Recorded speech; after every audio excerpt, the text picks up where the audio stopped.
It began as what she called a joke. At least, that's how Mia tried to frame it.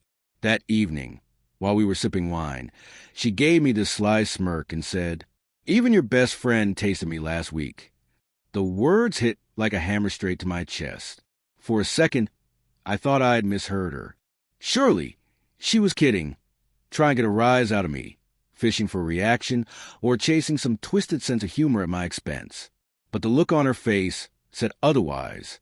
That teasing smile, the sparkle in her eyes, the deliberate pause after the words landed.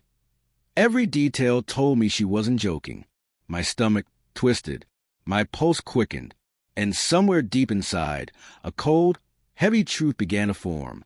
This wasn't a joke at all. I excused myself, pretending I needed water. But I didn't leave. I sat down on the couch, heart pounding, letting her words echo again and again in my mind. Best friend. The meaning behind it made me sick. I started replaying everything. Those late-night messages, the work events, the girls' nights that somehow always ended after midnight. Had I missed the signs? Was the trust I'd built over years already splintering beneath my feet? I didn't confront her right away. That would have given her the satisfaction of seeing me unravel. Instead, I decided to move smart, not loud.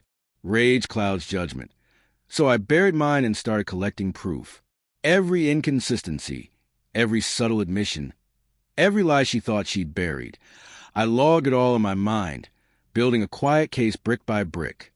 Her so-called joke had opened a door I never wanted to look through. But once it was open, I had no choice but to walk through carefully. That night, I called a lawyer. Mia didn't know. She didn't need to. The lawyer became my shield, my way of taking back control in a situation that had already been stolen from me. I started mapping everything out. Finances, property, even custody if it came to that. No loopholes, no leverage, no escape for her once the truth surfaced. Over the next few days, Mia acted bolder than ever. She laughed more, made careless jokes, testing how far she could push. But I gave her nothing. No reaction, no hint of the storm I was quietly preparing. Every smirk, every offhand comment. I stored them all away, each one a reminder of the reckoning to come.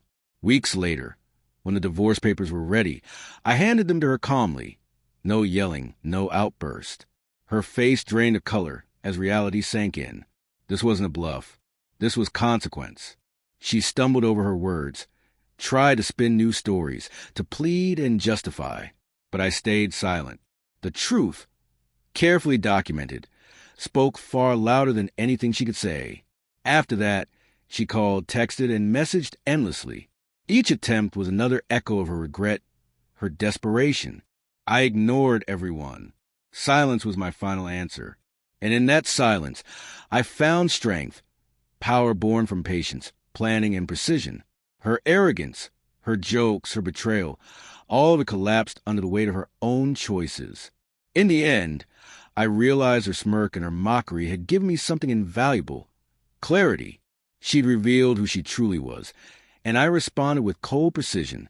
Trust was shattered, yes, but I walked away with my self-respect, my peace, and the freedom she tried to steal.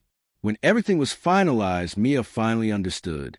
Words spoken in arrogance, even as jokes, carry consequences. I never yelled. I never lashed out.